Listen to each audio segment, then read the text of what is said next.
With the first 2 games being done in every series, we will look at every matchup and how it went, and what are the hopes for the rest of every single series. Let's start off with the set of games that ended on Monday. So the first one, to no surprise, the 76ers are still somewhat dominating the Nets. Joel Embiid might not be playing his best basketball in recent memories, but the team doesn't seem to be bothered by it. And if the Nets win more than 1 game in this series, I would be very surprised. So we'll not spend that much time on this one. But the next one, despite it being 2-0, is still a very interesting series, as the Kings have won both home games, but by a close margin. The first game ended with a score of 126 to 123. The second game ended with a 114 to 106 score. And we all know that coming into that series, if the Warriors wanted to win, everyone knew that they needed to win a road game, which had been a weakness of theirs this season. So it's not surprising that they've lost both games now. Now heading back to Golden State, they will have to play without Draymond Green due to the event with Sabonis. This definitely makes it harder for them to win Game 3, but it's still possible, as they have one of the greatest home court advantage in the NBA. So in my opinion, before the series started, I had hoped that the Warriors could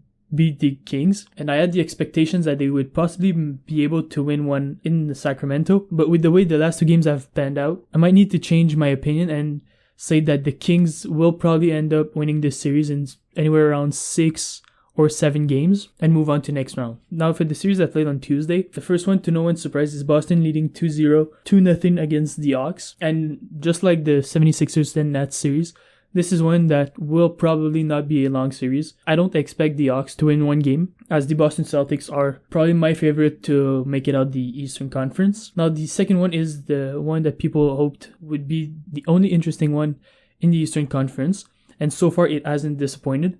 The Knicks stole the first game in Cleveland, but the Cavs managed to pull out a pretty decent win in Game 2 to even out the series before heading into Madison Square Garden. We know how those teams match up. They have star caliber players, they have depth, they are great shooting teams, and they are also young teams. So the rest of the series will be very interesting, although I don't see Cleveland losing this one. The way it has been going, I expect it to finish probably in 7, but I still have the Cavs coming out of this one. And for the final series on Tuesday, the Phoenix Suns managed to pull out a much needed win against the Clippers to avoid the sweep at home. The Clippers played a very good Game 1 to end out the first loss to the Suns with Kevin Durant in their lineup. A key factor, surprisingly, was the performance of Russell Westbrook, despite him shooting close to 3 for 20. We know so far that Paul George is not expected to play in round 1. And now for the final sets of games are the 3 ones that were played on Wednesday. So the first one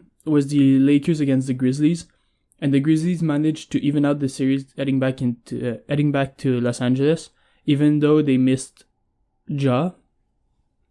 And in my opinion, it's not a surprise of how well they played without him.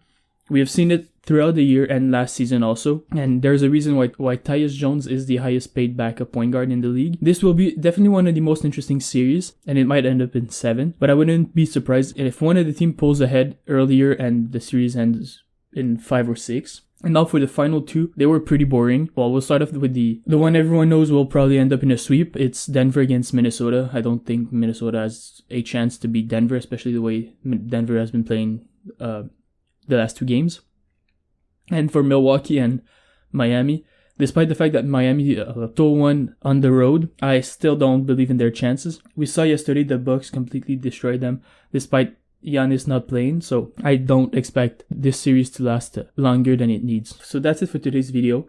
I simply wanted to look at what happened in the first 2 games of every series so far in the NBA. I might make another video regarding the first round when all this series are over, but my final opinion, as a quick recap, I got the Bucks, the Celtics, the Sixers, and I want to say Cleveland will beat the Knicks, and these 4 teams will make it to the second round. While in the Western Conference, it's a very hard situation, but I got Denver. I think the Lakers will manage to win the series.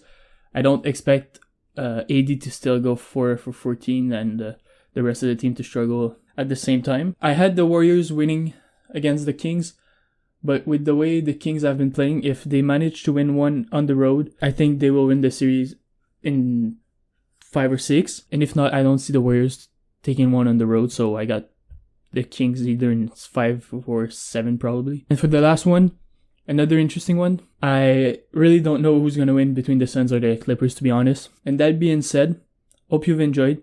Don't forget to drop a like, comment who you got winning every series so far, and also don't forget to subscribe. And as always, have a great one.